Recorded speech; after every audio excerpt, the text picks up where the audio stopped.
Patay ang usa sa mga batan-on nga nalambigit sa gang war sa Barangay Linaw sa Dakbayan sa Talisay. Kinihuman siya naligsan sa nagmotorsiklo sa dihang nakiglabayanay og bato sa ilang kontra. Ang detalye sa report ni Femery Dumabo.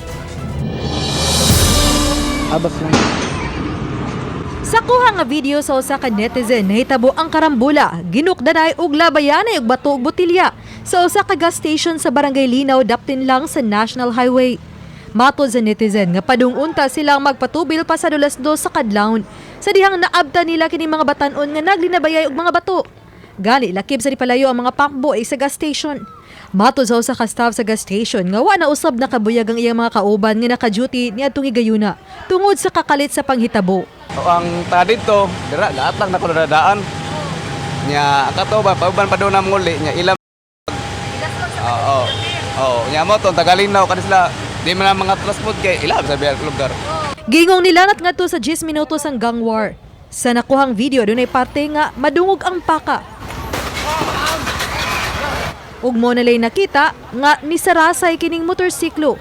Kay nadasmagan di ay niini ang usa sa mga batanong nagkarambula. Ang batanon namatay. Apan hangtod karon wa pa mailhan kay wa pay tagtungod nga ni-claim diha sa Cebu South Medical Center. Samtang ang driver sa motor nga giilang si Greg Adlawan, 27 anyos, anaa pa sa Tambalanan. Matod nilinaw Kapitan Ulysses Raganaes nga gikan nagdiskus ilang barangay ang pipila ka sakop sa maong grupo tungod sa kasulugan sa fiesta.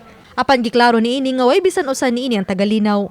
Ni balik dire kay ari siya siguro to mo palaban siguro dire kay daghang tao sige pa nga gukuron siya murag dili na kay makuan kay gipanggukon kuno to nya pagukon kay motor nga kusugay yung gawas pod sa highway das makan sa to ba patyunon gito balik pa man siya. Ang Talisay City Police Station nagpadayon pa sa ilang investigasyon.